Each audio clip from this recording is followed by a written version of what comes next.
Welcome again to the NPTEL course on storage systems.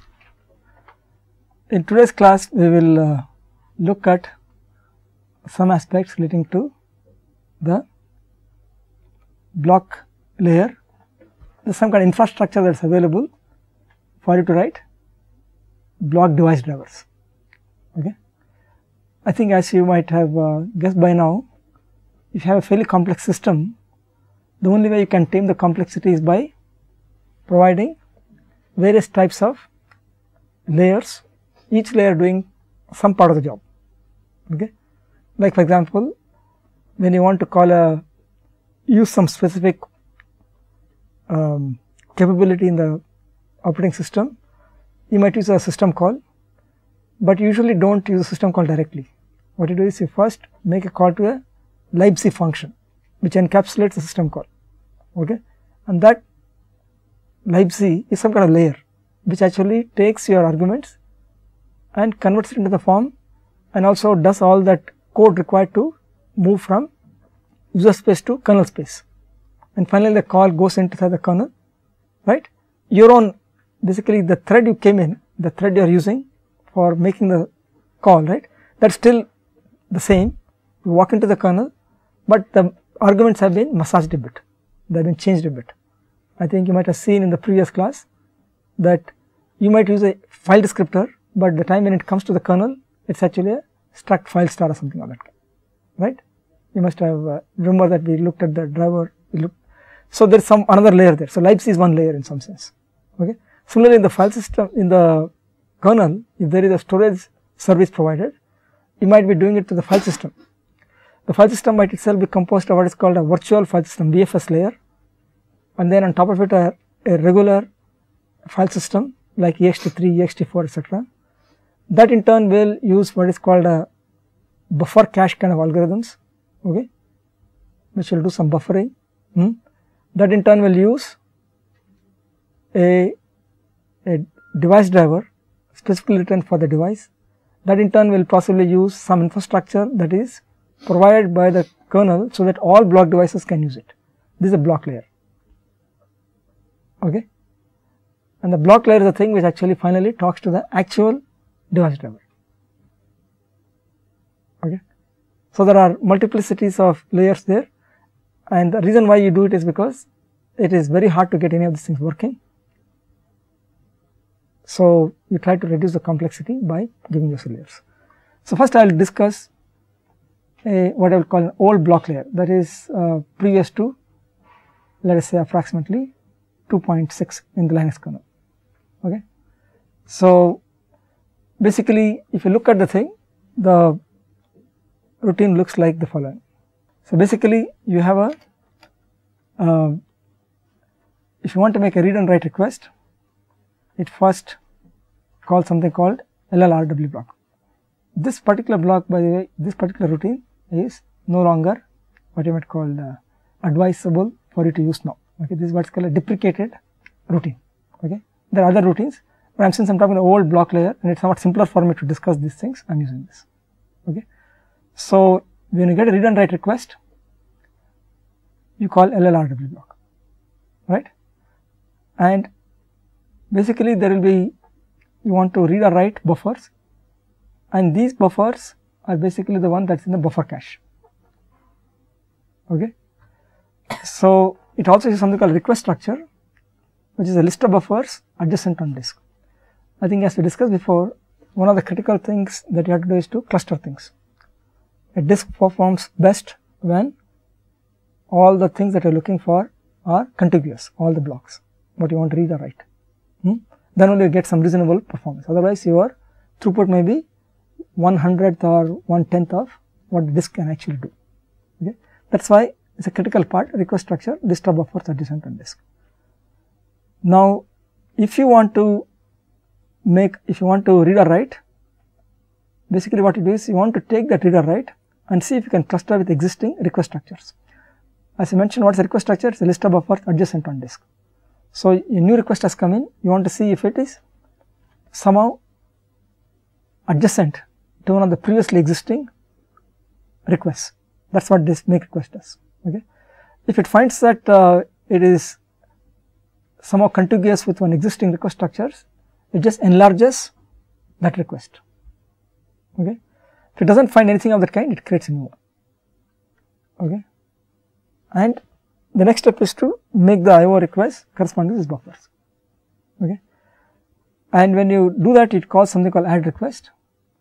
And basically the idea here is, given that you have contiguous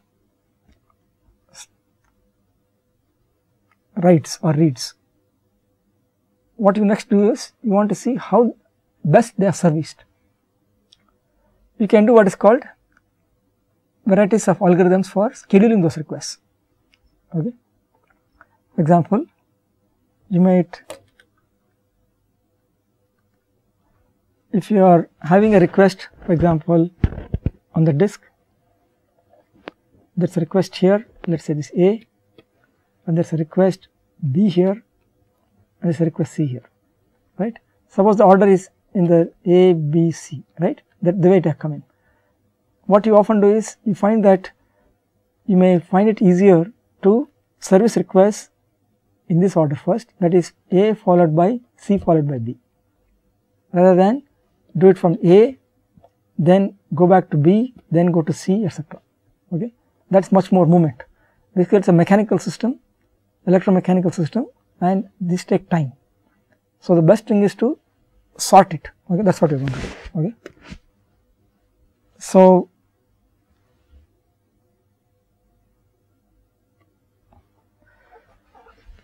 you can use what is called elevator algorithm.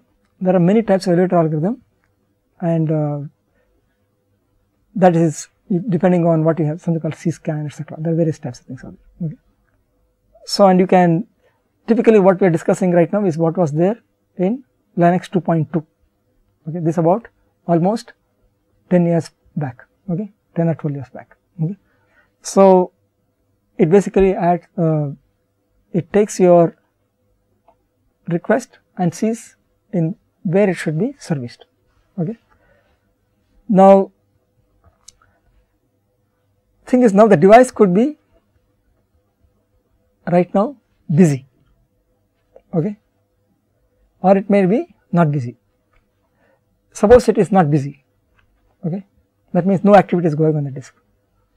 Then in the context of the request that came in, you make a, you call request apply. Okay. Basically, this is a thing which actually does actual IO. Okay. You issue the IO.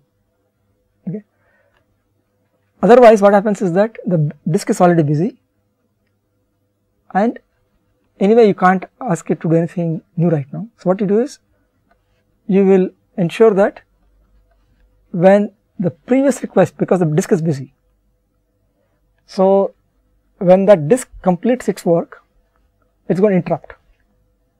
An end request is basically the interrupt handling routine for a disk request when it is completed. That guy will invoke request function. Okay. So, basically what is happening is that you are requesting an IO in the process context.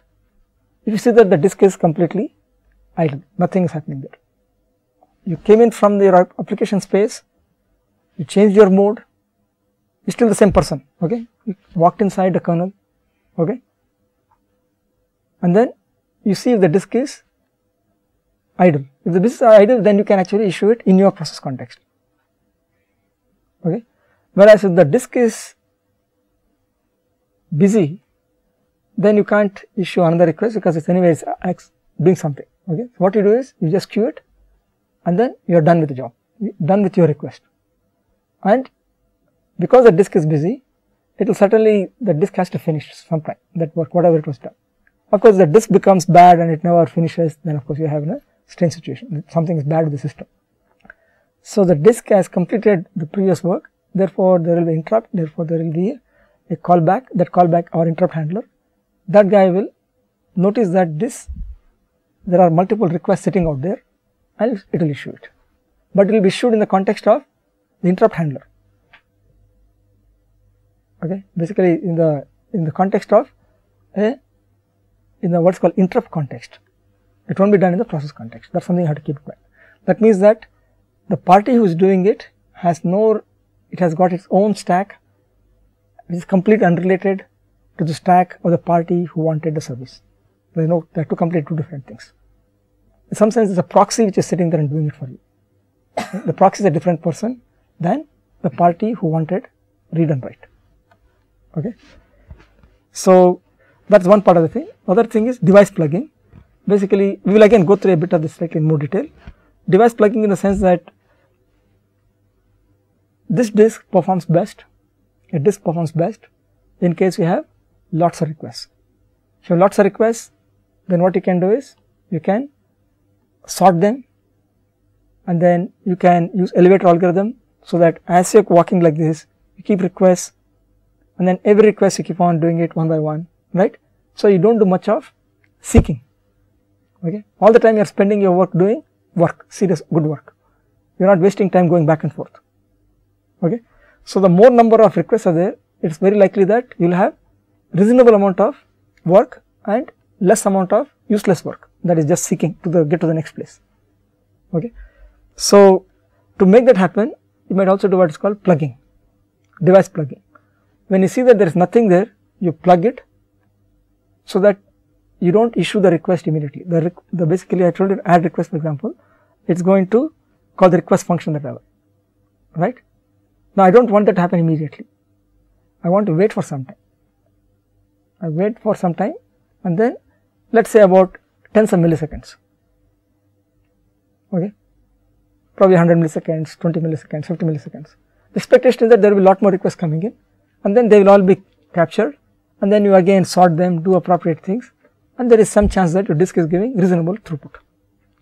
Again, the idea about the device plugging is to be good with respect to throughput. You want to give good throughput rather than quick latency, rather than small latency. Basically, the design is optimized for throughput, because what you are doing is, even if you have a request made, you are waiting for other requests to come in. That means that your latency will increase. Okay, but on the whole, the system is performing well. It's similar to the idea in multi-programming, where when you have a lot of users, right, whenever you are doing I/O, you go to sleep, right, but other parties are working on the CPU, but you will get a chance much later, because all the other processors also could be doing something. You have to wait for your turn. That means your latency increases, but the system as a whole is being used more effectively. The same idea here also, exact same idea here. Okay. So again, just to look at it one more time, basically you might, Linux uses request structures to pass the IO request to devices. Now each device will have a request structure. In even older designs, there was one single request structure for all multiple disks, for example. Now there is per device structures. Okay. Okay. So when a buffer is to be read and written, I am just amplifying what we just discussed. Kernel calls this LLRW block and passes an array of pointers to buffer heads. Basically, the various buffers in the buffer cache, and you can send saying that I want to read all these things. LLRW block also can be used to say that I want to shut down the system. There are some dirty blocks. I am telling it, please write everything onto disk, because I am going to shut down the system. I want everything to be updated. Whatever dirty blocks are there, dirty buffers are there, I want it to be written. Okay. So LLRW block is caught. Okay, the kernel. Okay, and LLRW block, it will make a request routine for each buffer. If you look at the documentation, for example, it will be like this. Okay, LLRW block, it tells you whether read or write, how many buffer heads are there, and also the buffers that have to be written out. Now the read write can be read write or S write or read ahead. Read and write are the regular ones. S write is basically the synchronous write. Basically, if you want to do F sync, for example, sync, you want to flush all the dirty buffers because you are shutting down the system, or for some reason you have to do all these things. Okay, so that's what S write. If there is read ahead, you are telling it specifically that it is for, I am expecting that it will be useful if you read the next thing also, but I am not guaranteeing it. So in case you are giving it explicit hint, that is a read ahead, probably the downstream guy can give higher preference to reads than to read ahead, because the read ahead possibly may not use it. Okay, you are thinking it's likely to be used, but it may not happen that way. Okay, so that's why if you had a choice between read write versus read ahead, you will probably choose to go with read and write, not with read ahead. Okay, you can keep it as less priority, with less priority. Okay, so again, if you think a bit more details, there are a lot of details about each of these things. None of these things are actually simple. Okay, for example, there are multiple buffers here, right? Suppose that buffer is locked for some reason. What do you do? Okay, basically here it says that if you can't get a lock on it, exclusive lock, this particular routine, it just assumes that it is busy for some other reason, it will just skip over it, it won't try to write it. So if you are writing, if you are interested in making sure that a particular buffer is returned to disk, you may have to do it differently. Of course, the do differently is handled with swrite. In case if you ask for a swrite because you want to synchronize, okay, what is there on memory to disk because you are shutting down the system, there you have to wait. Somebody using the disk buffer, you wait till that guy is finished, then you get a chance to lock it, then you can proceed. So only when it is swrite actually you wait for it, otherwise you just assume that sometime later you can do it. Okay, so or if there is something called what is called ordered writes. What is ordered writes? When there are multiple buffers which have been updated, and for correctness you have to send block 1 first followed by block 2. You can't send block 2 first followed by block 1. In that case also you can possibly use swrite. You want to say synchronous, I want to write this first, then only do the next one. So if there is a block which is sitting there, I want you to tell it to wait till that you get the lock. Okay, typically it's used for handling synchronous writes. Okay, especially sync. Okay, similarly when if there is a buffer which is expected to be written, but it is actually considered to be clean, right? That is, there is an up-to-date copy in the disk, you don't have to process it. So it does all those kind of simple things. Okay, again read request comes in, it turns out that means you are coming through a different interface, you are not coming through buffer cache interface. Okay, because I mentioned to you the multiple layers, you can always come to the buffer cache layer, but the other routines which might come from some other, instead of the buffer cache layer, it may come to some other routine, okay, some other interface. If that particular thing, if you ask for it to read, right, if it finds that it is up to date, okay, it's not, okay, it's already present in buffer cache and it's also up to date, then you can also skip it. Okay, and then once this particular thing finishes, it marks as clean, because for example, if you write, right, if you have done the write, that means that the buffer in memory is what is same thing what is there on the disk, therefore you can mark it as clean now. Okay, so again there are issues about locking etc. Until it becomes unlocked, you don't really write it that way, because when you locking it means what, you might want exclusive use, it may be that you are going to use it again, you are going to make dirty it again. Okay, so only when you drop the lock actually it is going to do it. Okay, there are a lot of details of this kind, and I just wanted to give you flavor of it by just looking at only one particular thing. Okay, and there is also a handler which is invoked when this particular thing finishes, okay, completion handler, and that marks the buffer up to date.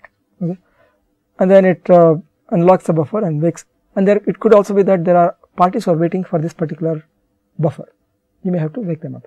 As I mentioned in the previous class, there might be a file which 5 people are looking at, /etc password, when you are logging in, he is logging in, all of them have to use it, right.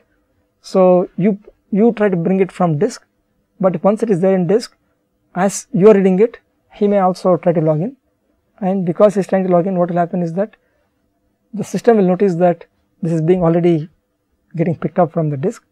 So you will be put to sleep, and you will be saying that I am waiting for this operation initiated by this party.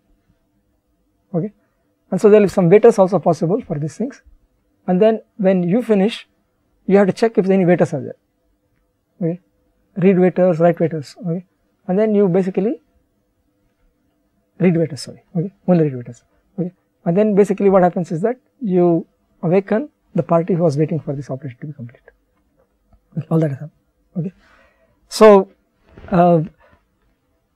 this particular functionality is now done a different way. I am just giving you an older form just for to get an idea about how things are done. Okay. So LLRW block is what we saw. Basically, that guy is what it's doing. It's make request for each buffer. It first tries to cluster, as we discussed before. Okay. Basically, it is checking with it, and that's why you have to be careful. If there are lots of them, you may want to use more sophisticated algorithms. Typically, in the beginning, they were using standard, simple algorithms, just scan the whole list linearly, etc. Okay, just do insertion sort, etc. But once you are having a large number of these things, it may be that those kind of approaches will not work out. Okay, so probably you might want to use what is called AVL trees, red black trees. Okay, those of you studied algorithms, right? You'll see some of the more. This turns out to be an important issue if you are designing parallel file systems. For example, in a parallel file system, what happens is that you could be lots of cores. Let's say it is a 4000 node system. Okay, that guy might be writing at different places. Okay, so multiple cores stuff could be handled by one IO node. Okay, and that means that there will be so many IOs that are coming in from so many cores. So the numbers can be quite large. It can be 1000 or hundreds. Okay. Now you know that if you use a very simple one, insertion sort, etc., right? You might be n square. Okay. There can be a dramatic difference between n square and order of log n in these kind of situations. So you have to be careful. Okay. So everything you do has a certain connection to the current state of the art. Okay.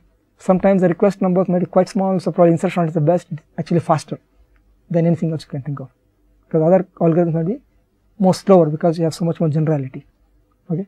Whereas sometime later, some tens of years later, what seemed right will have to be modified. Okay. All these kind of things keep happening. The reason I am saying it is because we worked with a parallel file system where this was a problem. Okay. And it turned out that we are getting very strange results with that system till we figured out that order of n square thing is actually giving all the strange results. Okay. We had to fix it before we could make some progress. Okay. We thought it was something else, but later we discovered that order of n square thing was actually making it look very giving all sorts of peculiar results. Okay. All right. So I think I already mentioned add request. Basically, make request tries to cluster it, and then add request is basically doing elevator algorithm. Okay. And again, if you do the sorting, it has to be based on some things, and basically you have to do it on block number. Okay. Now again, there are some issues here. It's assuming that the logical block number is same as the physical block number. I think as we mentioned earlier in a previous class, right? You have this issue like there are what are called error lists. Okay, you have a disk and this particular sector becomes bad or this sector becomes bad, right? Then there are something called spare blocks outside here somewhere. Okay, and then the firmware actually has got an ability that whenever it asks for this, okay, it looks up a small table and says that yes, this particular thing is bad, actually you should go to this guy. Okay, it on the fly it basically looks at the logical buffer, logical block number you asked for and substitute it with the actual physical block number. Okay, that means that if you look at this, right, you do this elevator algorithm. Okay, it's assuming that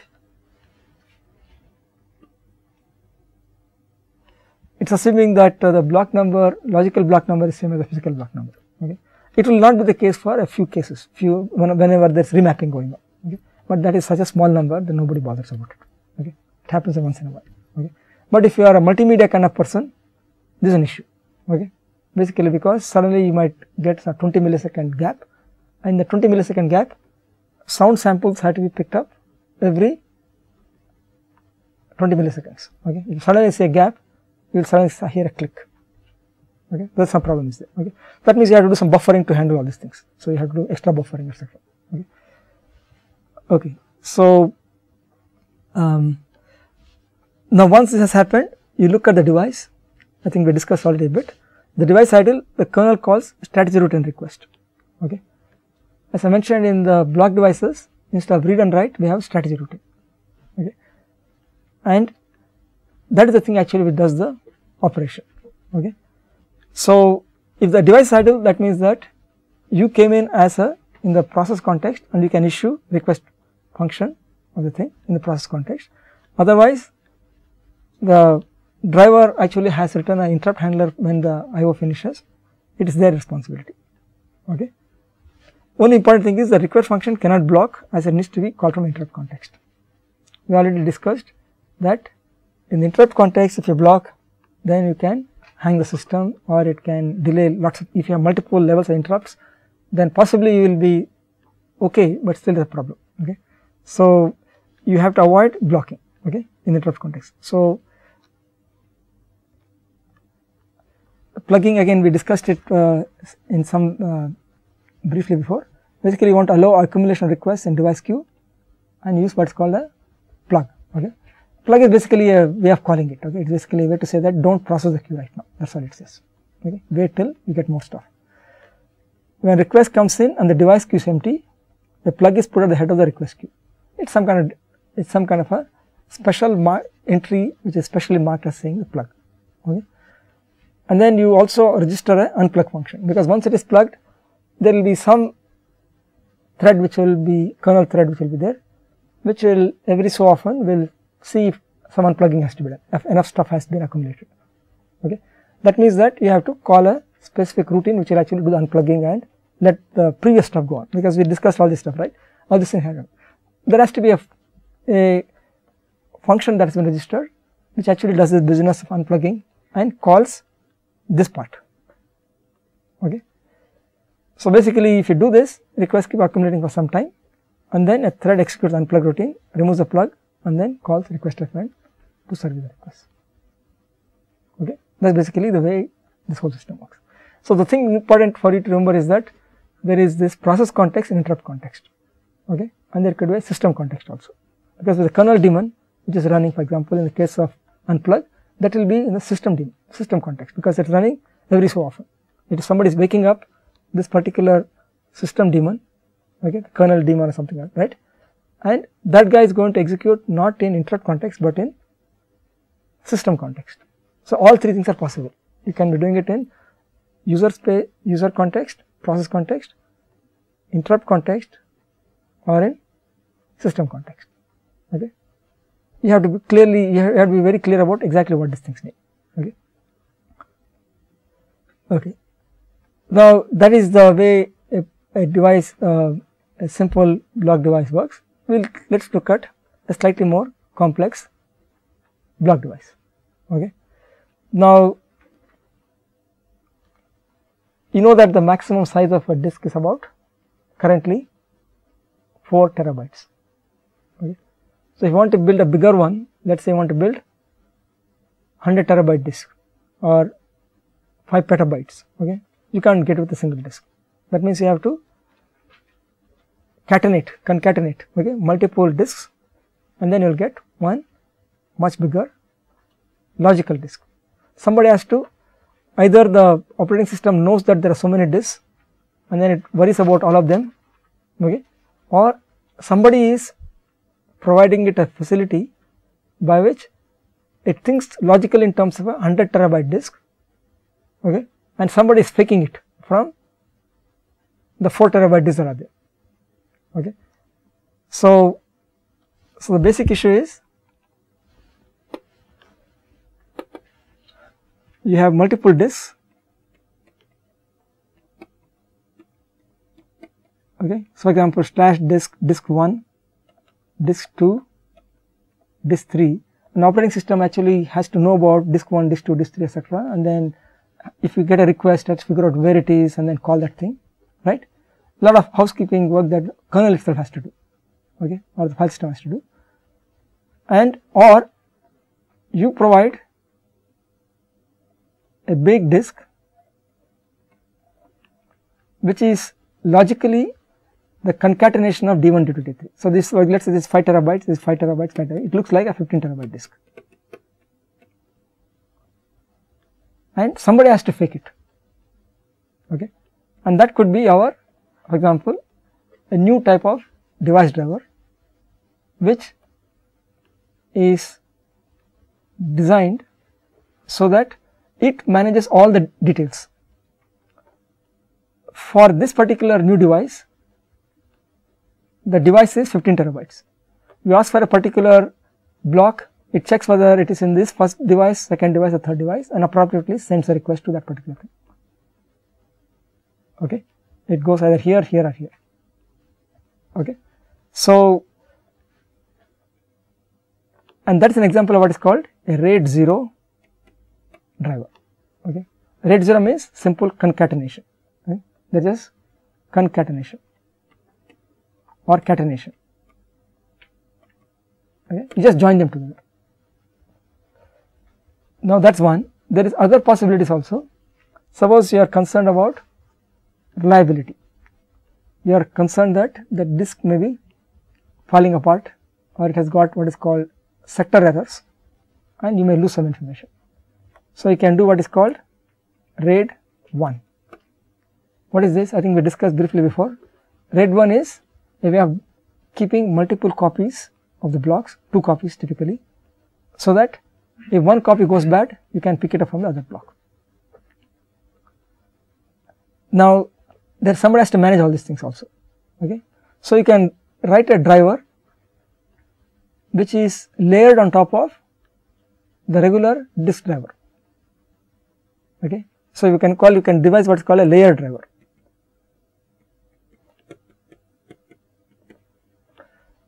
So you have a RAID 1 or RAID 0 driver which is sitting on top of a regular disk driver. Okay, so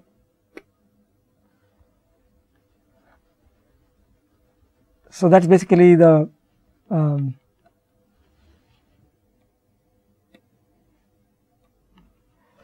so that is basically called mirroring. Okay, mirroring is what? RAID 0 is just simple concatenation. That also requires some extra help.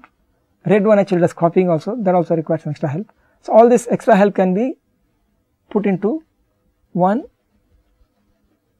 device driver, a new device driver, which works with a new device name. Okay, so previously, for example, you might have essentially what we are talking about is you want to devise what is called a pseudo device driver. And actually, why we call it pseudo device driver? Because there is no real physical device, new physical device is not there. All we have done is take the physical devices and then give it a logical grouping of it. That is all we have done. Okay, no new physical device, and we will give it also a new device name. Let us call it /dev RAID 1. What does it mean? From the point of the kernel, there is /dev RAID 1, and it is basically composed of some multiple devices which it does not want to know about. Okay, it thinks of it as a regular block device and says read and write, etc. But behind the back of this kernel, somebody, the pseudo device driver, is keeping 2 copies of things. Okay, we call it a pseudo device driver because there is no real physical device there. Okay, it is all in memory. Everything, whatever we are doing, it is it's some piece of code sitting in memory, which is intercepting the reads and writes, and then it finally issues the reads and writes to the various disks that comprise the pseudo device driver, pseudo device. Okay, so you might have a RAID 1 driver for a virtual device. Let us call it /dev RAID 1, and it issues, this particular driver issues read and write requests to disks. Okay, now since there are 2, let us say there are 2 disks there. Okay, you can wait for both the requests to finish, that is you issue the request to the first one, then in parallel you can give it to the second one, and then wait for both of them to finish, or you can give it to one first, wait for it to finish, then give it to the second one, wait for it to finish. That also is possible, which is basically if you cannot handle too much concurrency, that is the way to do it. Okay, but if you are able to handle concurrency, you pump it to both the disks, and then you wait for the guy who is, for both of them to finish. Okay, okay. Or the other thing is possible, there is one more design possible. You wait for the first guy, because you know that you at least put it onto one disk, and you say that second one, it is taking for some reason slightly longer time, I do not want to wait for the second guy. Okay, let it be done asynchronously, I will wait only for the first guy. That also is possible. Or you can even do other things, that is, if you see that there is a lot of requests, you want to do what is called load balancing. Okay, It may be that there is a lot of requests coming in on one disk compared to the other one, right, and then you look at the statistics and say that there is a queue size of this much on this particular disk 1 versus disk 2, and requests will be sort of apportioned equally to both of them. Okay, I will decide whom to give it to, because writes have to go to both, but reads can go on only one, because it is basically essentially a copy, right. So, reads can be steered to whichever one is less busy. Okay. All that intelligence can be there in your pseudo device driver. Okay. And this pseudo device driver actually will call the standard disk driver, okay, and what we discussed before, okay, we call that guy, okay, and that could be /dev disk1 /dev disk2, whatever, okay. In addition to this, the driver, the RAID1 driver for example, should allow for what is called configuration or reconfiguration, okay. What is a configuration? Let us give an example. Oftentimes, how do you take a backup? Suppose you are a very busy website, Amazon or eBay or okay. Now, they are storing some critical information, okay, about various things, right, and it has to be running continuously online, okay, 24 hours, right. As far as you know, eBay goes down once in a while, in a particular year. It does not go, there is no something like a time in the night when it actually stops working, as far as I know, because its market is worldwide, they cannot afford to stop any time, okay. But you also want to take backup, okay. How do you take a backup of things which are when activity is continuously going on, okay. One way to do is what is called dropping the mirror. What does that mean? You have a regular RAID 1, okay, you issue a configuration request saying that I am going to take a backup, I want what is called a point in time backup, okay, at a particular time instant, exact time, let us say t equal to midnight, exact midnight, okay. I do not care, okay, whether it is consistent backup, okay. Consistent backup means there are some transactions, whatever blocks that were affected by the previous transaction should all be sitting in disk, but whatever I do not want situation where there is a transaction, some parts of it are on disk, some parts of it are in memory still, okay. When I mean consistent, what do I mean? I am interested in the situation where there is a transaction, it has got some blocks that has become dirty because of the transaction. Every single block of that transaction either makes it to disk or none of them make it, okay. That will be consistent, okay. Now, let us say that is a desirable thing, and that is what applications, upper level applications like databases will take care of. But let us say I do not have information about that part, what is consistent, what is not consistent, because it is upper level semantics. Now, I am somewhere down here and I want to be able to say that I want to take a point in time backup. What does it mean? It means at this point in time, exact midnight, okay, without worrying about consistency of the blocks as seen by upper layers, can I take an exact backup, okay. So, what I will do is I will drop a mirror exactly at midnight. That means that I will pretend as if one disk has failed or it is taken offline, okay. That is called dropping the mirror, okay. Take it offline, and then the system knows now that there is only a single disk, and then it will read and write only a single disk. So, now you have a disk which is completely offline. Now, you can copy it exactly, put it on a tape, okay. It might take an hour or whatever, because if it is a big disk 4 terabyte, this reading and writing will take 1 or 2 hours or more, okay. So, multiple hours, okay. Now, once it is done, you want to put it back onto the system, okay. You want to again get the mirroring operation going on. So, basically what you are doing, you are exposing yourself to some amount of time when those transactions during that period, you do not have 2 copies, okay. It is a bad thing, okay, but it is better than stopping everything, okay, stopping the whole eBay or whatever you are doing, right, Amazon, right, you do not want to stop the whole thing. So, you are slightly unprotected for some period of time, but once you have copied it, you want to get it online. Now, these two things will be slightly out of whack. Okay, they will not be identical information is there. Then you can run a daemon in the background which syncs it, which systematically goes through it and then sees whatever is different and then copies it from the disk which has had all the updates, puts it onto the second disk. So you do it in the background till both of them get resynced. It is what is called it's often called resilvering. Okay, so mirror, you have mirrors, right? Mirror has got a silver at the back, and that mirror is gone because you dropped it, and then you resilver it. So there is a mirror back at it. It's called resilvering. Okay, this is some of the terminology used. Okay, so you can drop a mirror to allow point in time back. So basically, for all these things, you need a way to talk to the device. What device? /dev RAID1. So you should be able to send IOCTL calls. I mentioned there are IOCTL calls which are basically a way to tell the system to do some configuration. I mentioned that in the file systems you have FNCTLs to configure the file the way the file actually behaves. Similarly, you can also have IOCTLs which will tell you how the devices should behave. Okay. Here what we are doing, we are telling the device for dropping the mirror, we are telling the guy at this point in time I want it to behave like a single disk, not like a RAID1 device. And then when the thing comes back on, I tell the guy, now from now onwards you are going to be a RAID1 device, and please go ahead and start doing the update that happened on one disk, please copy it onto the second disk also. Okay. That is basically configuration. Okay. So you have to provide, in addition to the standard driver, you need to provide additional capabilities by which you can reconfigure the device. Okay. Such things are called a volume manager. Okay. Now you also have what is called RAID 5. You also have what is called declustered RAID 1. When you have multiple disks, you can have RAID 1 across them. Okay.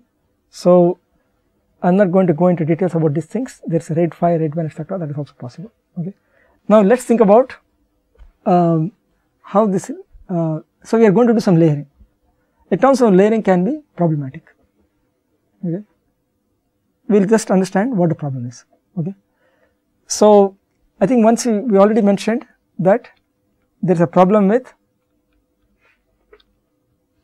we said request function cannot block as it is called from interrupt context.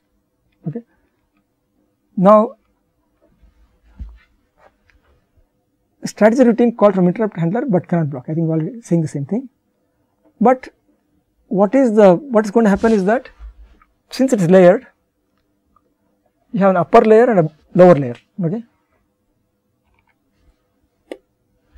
So it is something like, logically you can think of it, this is the RAID 1 driver, this is the regular disk driver DD. Now these are all, I am viewing this also a block driver, this also is a block driver, this is a regular block driver, but I am using this also as a block driver because this also there is, it has got the same functionality because it is dealing in terms of blocks, logical blocks as understood by RAID 1. RAID 1 also talks in terms of blocks. So there is a, this also is a block driver. Okay. Now this guy also has got a request function, it also has got a LLRW block. So this also has got LLRW block, this guy also has got a request function, etc. It has also got a make request, it has got also a request, everything is there. This guy also has the same thing, these are the standard ones that came with the Linux kernel. This is what I was writing, I am writing. It has got the same functionality. Okay. Now because of this, what is going to happen?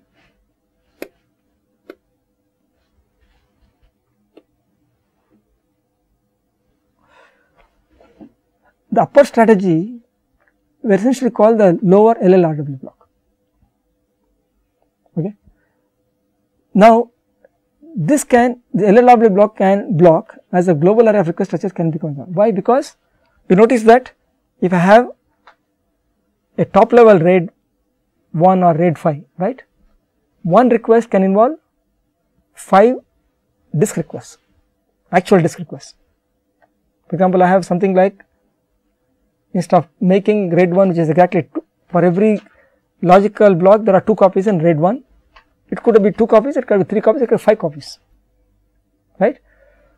Logically I am talking about asking it to do a block write, right, a single block, but actually turns out to be 5 of them, because I have to make 5 copies of writes in the lower one. Okay. So it turns out this LLRW block, it has a set of request structures, okay, it is going to use and then because I am having multiplicity of buffers that have to be are involved, right, it may turn out that it might run out of space. Okay. And what is my problem? Now my problem is that because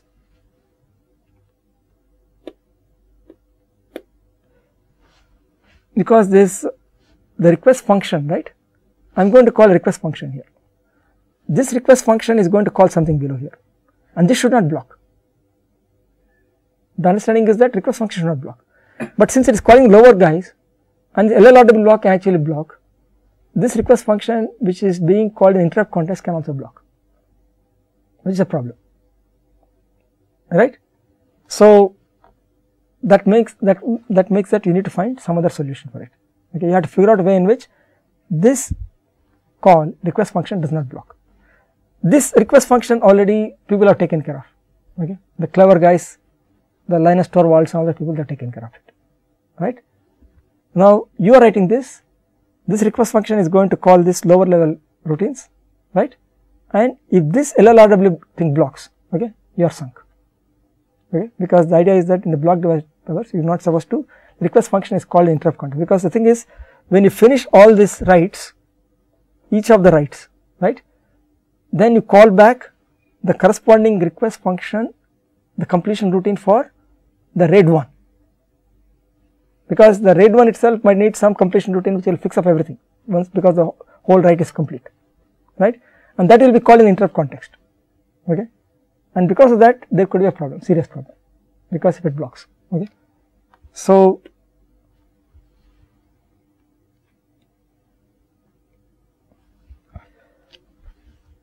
there are various ways to do it. One solution is if it basically can make it sleep, but that means that you have to change LLRW block of the mainline kernel, okay, which is not usually a good thing to do. Okay, there are other solutions. Consume all requests to device queue in one single invocation of strategy routine. You all the time make sure that you are always giving the request in process context. If you are in process context, you can always block, there is no problem. Only interrupt context you have a problem. Okay, so what you can do is to ensure that anytime you walk in, want to look at the queue, if it is always empty, then you know that you are going to do it in process context. If you are able to make it happen, do it that way. Okay. There is a problem with it also, because you are now delaying, you are waiting, you are essentially delaying other parties, because you have to finish your thing complete before the other guy can even get in. Okay, there could be some problem here. Okay, a even better solution is to pre-allocate buffers, because basically why is it failing? Because you are allocating request structures and you are running out of memory. That is why it can block. So if you want to avoid this system, avoid this particular problem, what you can do is, before you start doing anything, you pre-allocate all those buffers. That is, you are in the upper level layer, you basically pre-allocate all the buffers.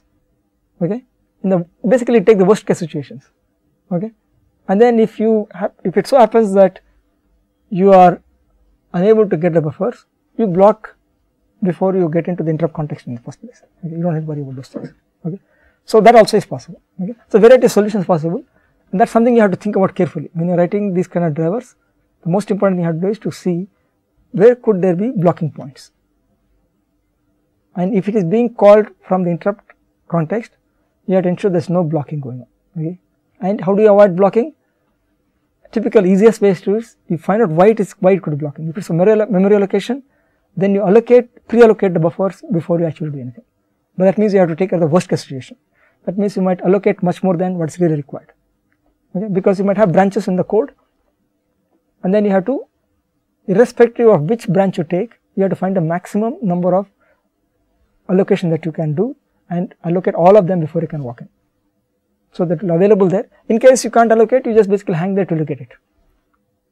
Okay, it delays things, but it is safe. Okay, so this is one example of how layering can be problematic, because you are recursively using the same structure at every level. Okay, and in a single one level structure, somebody has already taken the trouble and figured out how to make request function not block, but your request function in turn depends on lower level functions which could block. So you have to figure out some solution. Okay. Simplest is, instead of either of these two solutions, simplest is to pre-allocate. That is often the strategy that is followed. Okay.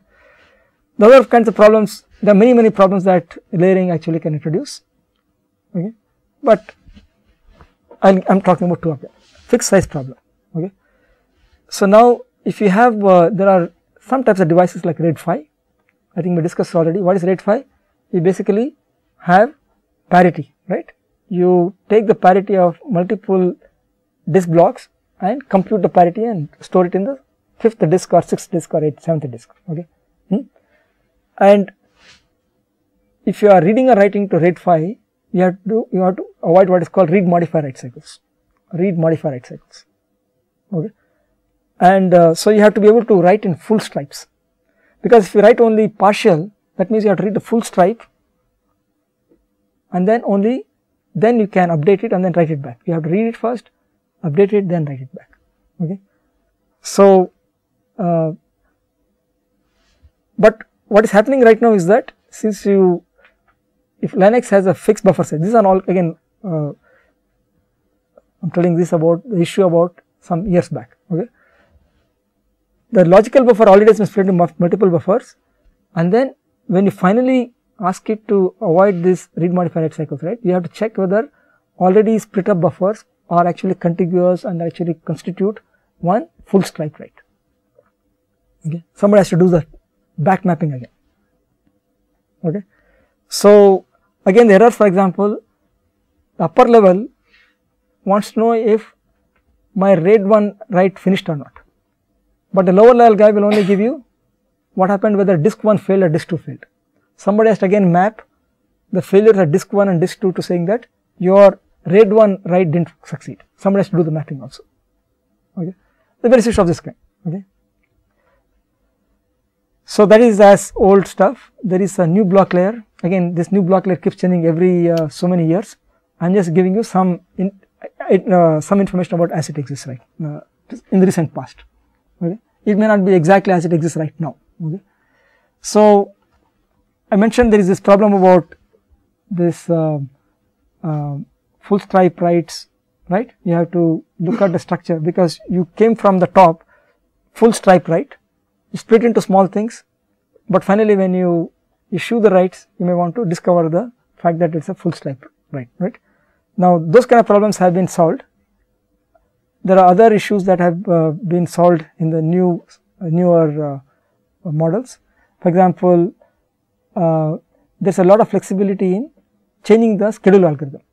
I mentioned previously it was using elevator algorithm. Now you can use something called anticipatory, null, and completely fair queuing some models. Okay, you can change all those things. Okay, and basically it also allows for improved modularization with more pluggable callbacks. Basically what it means is that things like make request, add request, they have made it, you can define all these things yourself. Okay, and they have made it so that you can put the varieties you want. You don't want to have a standardized thing that all you have to use. Okay. Okay. There are also things like IO barriers. Basically, you may want to say that up till this point, I want all the IOs to be completed before you think of starting a new one. Okay. The IO barriers. Okay. Similarly, also there are issues like if there is information from the higher level available to lower level, it helps a lot of times. For example, suppose the higher level knows what it is doing, that it is doing a read ahead request. Okay. Read ahead means what? I am reading at this point, I expect it to continue sequential read. Okay. Then if it is tagged as that, okay, that is read ahead, when it comes down, it can see and say, okay, there are critical operations here, there is a read write and read ahead. It can decide that, okay, read ahead may or may not be used. So I will prefer read/write over read ahead. That information is coming down. If you don't give that tagged information saying it's read ahead, then bottom level layers cannot figure out what to do with it. They think all of them are equally important. Okay. So basically it turns out that the current block layer designs are designed for throughput but not latency. Okay. So when you have things like flash or newer types of devices, not like they're not looking like tapes or disks, for example. Okay. We are concerned about latency. For example, most of this something called PCM. Okay. PCM is a new type of memory that is coming out, persistent memory that is coming up, okay. And this type of, it actually looks more like memory, regular memory, okay? Only it's persistent, okay. And this is quite fast also, and it may also have, instead of reading and writing in chunks of 32 kilobytes, you can, it's persistent memory which is written and read in 16 bytes or 8 byte per minute, okay. It's more like a cache line, okay. So for this kind of stuff, latency, you are essentially coming close to DRAM kind of speeds, and since it is readable and writable at byte level or multiple small byte level, like 2 byte or 4 byte level, right, you can use it like memory, okay. And therefore you are concerned about latency at that point. You don't want to, because they are fast also, okay.